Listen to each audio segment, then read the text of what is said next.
Sarah Everard's legacy. Police sexual misconduct complaints have soared by almost 50% in the wake of her murder. We're going to read into this exclusive from The Independent, you guys. Let's go.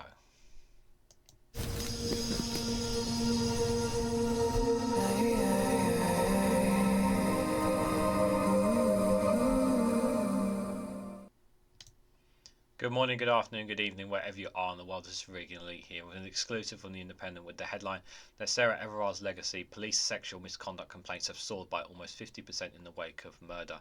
Too many women are seen as a commodity by police officers to abuse. Former police chief warns after figures show stark rise in complaints. Guys, while you're here, make sure you hit the like button and share across social media so others are notified of this video. So before I read into this exclusive, guys, to remind ourselves what happened to Sarah Everard, for those who don't know, she was targeted, she was raped, and she was murdered by a police officer. And it was absolutely horrific and horrible story. And this happened during the COVID times where things were really tight, really hot. However, one of the really angry things is that women do not feel safe when walking at night by themselves, and these kind of people, which is it is horrible enough for women, and I am in no way any right to speak on their behalf. It is not right that they should have to feel concerned or feel scared or feel threatened in any way of walking our streets. They should not have that, but unfortunately they do, and nowhere near enough response has been since then. You know, I remember when it happened, you know, we had a Home Secretary who was saying the right things at the time in Priti Patel, and what's followed on from it? Nothing. Nothing. Does any women in the chat want to comment saying that they feel safer or something has changed since this? The thing is that normally you would expect some kind of change to happen for the good when something terrible as tragic as what happened to Sarah had.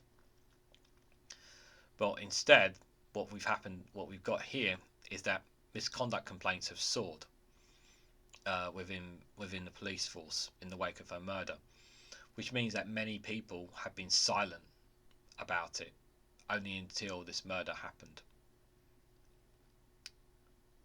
because people don't trust the police force.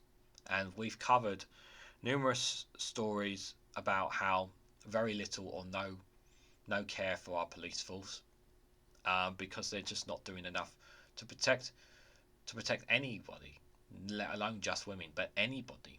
People don't feel that, and I just wish more could be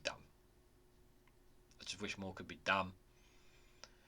And I'd like to sit here and tell you that Labour are going to come in on the knight in shining armour and they're going to fix all our problems, and I'm not gonna BS people. Like, do I think Labour are gonna try and make things better? Yes, I do think they will try to make things better, but are they gonna make it safe for women? I don't think they're gonna make a massive difference. Their eyes are gonna be elsewhere, but time will tell. Perhaps things will change for the better. My best advice to anyone watching this is in when things are really down and things are really dark, there will be light at the end of the tunnel. We all have rough times, and I just hope that anyone watching this who's having a rough time right now, you're not alone out there. You really aren't.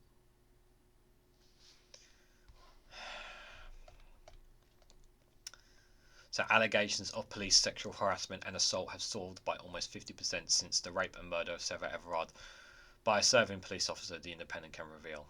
Analysis of police watchdog figures by this publication has uncovered a dramatic spike in report from members of the public about police sexual misconduct, with 293 complaints made against officers and staff last year. These totals include more than 200 allegations of sexual assault, 20 accounts of sexual harassment, and 65 complaints recorded as other sexual conducts against forces in England and Wales in 2022-2023. 293 complaints against male officers and staff last year. That's just last year. That's just last year, guys, and we're not even talking about the years beforehand. This is up from 199 sexual conduct complaints lodged with the Independent Office of Police Conduct, the IOPC, 3 years earlier, when police corruption was dramatically thrust into the limelight after Ms Everard was kidnapped and murdered by Metropolitan Police officer Wayne Couzens. The Independent for Police Conduct, the IOPC, does not work. It's shit. It should not be. It's not working. The way they deal with police complaints does not work. I've said this on numerous occasions. Scrap it. Independent body should be managing complaints by the police. Independent from the police. Completely independent from the police. Independent from the government. Should be managing and dealing with complaints made by the public to the police. Should not be handled in any way, shape or form by the police itself. Because they cannot manage themselves. So why on earth should they, like this Independent Office of Police Conduct? No, I'm not buying this. I'm not buying this that the police don't have a hand in when it comes to complaints. I've read and seen enough reports and enough complaints to say that they are doing a shit job. Take it out of their hands, because they are not dealing with enough complaints in any way, shape or form. And I don't even think they take complaints seriously enough as well. Whenever people do come forward. When police corruption was dramatically thrust into the limelight, I said that already. Former police chief Sue Fish warned, sadly too many women are seen as a commodity by the police officers and commodities to abuse. Labour MP Jess Phillips called for a sea change in police vetting to stamp out misogyny, adding there are too many cases of forces marking their own homework. Exactly. Jess Phillips is actually one of the few Labour MPs who I actually have a huge amount of respect. She's been fighting. She fights a lot for women and women's rights, and I do have a great deal of respect for her. I would like to think that she would get a grip on the police, have some kind of grip in this area department, should Labour come to power. The Independent also reports that police in top brass fear those coming forward to make complaints are the tip of the iceberg. Large number of sexual conduct complaints were against the Metropolitan Police, Britain's largest police force, with 50 lodged last year.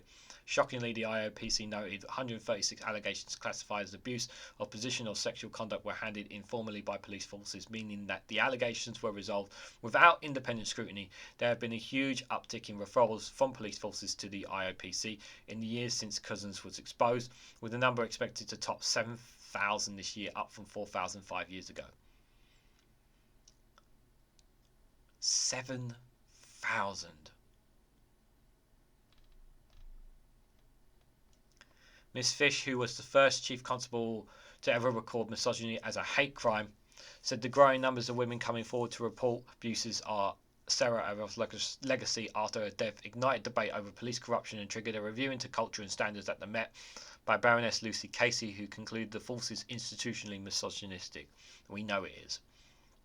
But she fears the numbers are only the tip of the iceberg, as many victims of police perception sexual abuse will still not feel safe to report their attackers, while campaigners warn sexual abuse is undermining trust in policing.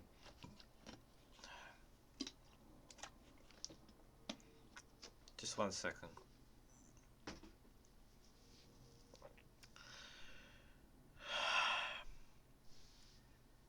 We know it's the tip of the iceberg, and the reason why we know is because so many people, like I said at the start of the video, who don't trust the police force are not going to report their crimes,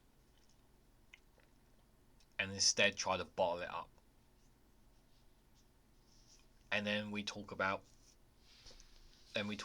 then it becomes not just becoming a physical abuse, but the mental, psychological side that it takes effects on women who have suffered them as well.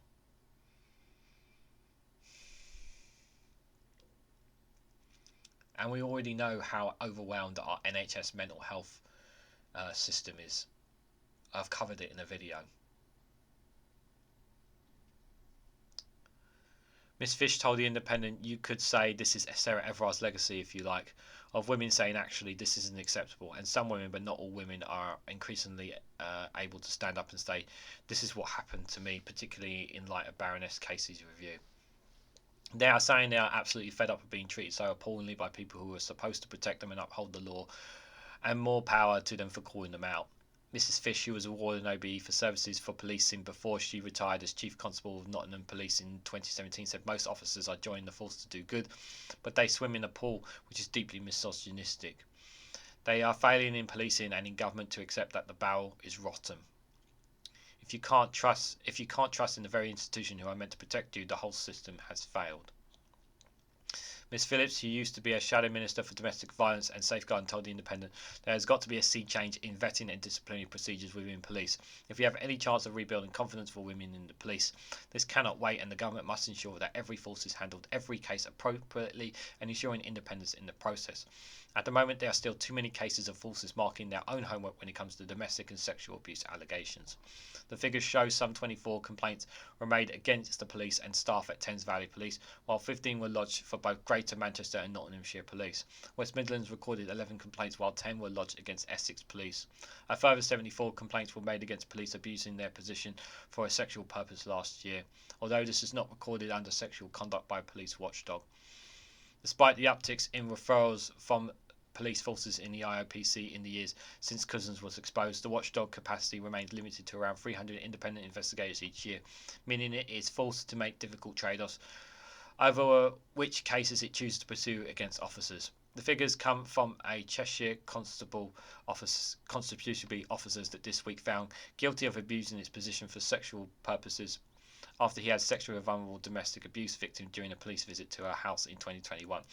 PC Jordan Madison, 28, is due to be sentenced next month at Cheshire Crown Court. The Met also this week announced PC Mohammed Mean has been charged with sexual assault in a woman while off duty in January 2020. He is due to be in Highbury Court Magistrates Court next week, accused of one count of sexual assault by touching. Met Police Officer Andreas Huskis, who is also due in court, accused of 2 counts of rape, 1 count of non-facial strangulation and 1 count of causing actual bodily harm against a man in North London on New Year's Day. Harriet Witches, Director of Centre for Women's Justice, saying while focus on recent cases may be encouraging more women to come forward, there is still a long way to go for confidence in police to be restored. She told The Independent the massive spike in complaints is extremely concerning. The extent of police sexual misconduct is undermining women's trust in police and tells us that it's a long way to go before confidence can begin to be restored. Meanwhile, Sarah Everard, 31, who was dramatically pinned to the ground by police at the vigil for Ms Everard in March 2021, reveals she no longer trusts the police. Yeah, I don't blame her. I don't blame her for feeling that at all. The former physics student said her life was transformed when she was thrust into debate when pictures of her arrest made front page news.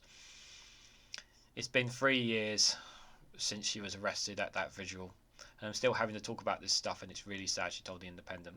3 years on, guys, she just wants to move on from that. She doesn't like, it is a massive image, but I'm just going to go out on a limb and say she doesn't really want to keep talking about that image all the time. It's not because of what it was about. I think police have shown time and time again that they have perpetrators in the police, and when women report issues, they are often met with victim blaming. I just feel like police have not held up their hands and been held accountable. We've not seen anything change at all. Anna Burbley, co-founder of Reclaim the Streets, which organises Sarah Everard's vigil, said the need for wholesale police reform is more urgent than ever. Sexual assault and harassment is unacceptable in any context, but is even more serious and chilling when it is so prevalent among the ranks of those who are tasked with keeping us safe, she added. There appears to be no urgency and no accountability in British policing when this level of misogyny and misconduct is allowed to fester and flourish unchecked. The National Police Chiefs Council said forces take complaints from members of the public very seriously and insist changes happening to tackle misogyny. We are fully committed to making sure these individuals who are not fit to wear the uniform are identified and removed from our forces, a spokesperson told The Independent. Chief constables are continuing to bring forward serious cases of which sanctions or remove those who badly let the public down. This approach underlines our commitment to uphold high standards expected by the public. All forces have dedicated professional standard departments which investigate complaints against officers and staff. These departments work to strict guidelines, operate confidential reporting phone lines for both public and colleagues to raise concerns that are regularly independently expected.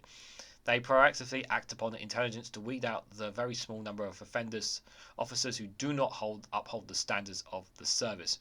Action is being taken and change is happening. We are working towards delivering these long-term improvements to standards and culture that we have promised. Well, you haven't. It's 2024 and you haven't. They're saying they're making a difference, but are you seeing that on your streets, guys? Do you feel better? Do you feel that your streets are better? Do you feel women are more inclusive? Are you feeling that? Because I've not seen. While I may be a man and may not know what it's like, for women to what they go through, I'm not seeing and hearing enough people saying that they feel better, that changes happen for the better.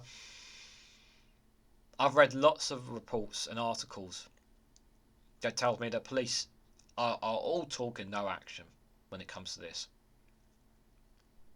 All talk and no action. They say they're looking to improve things, but I say to people, do you honestly feel like things have improved? No, I don't think they have. I don't think they have at all. And I think it's just pathetic when they say that they're going to improve. And I just feel like it goes in one ear, it goes out in the other. And ordinary people, innocent women, are suffering because of it.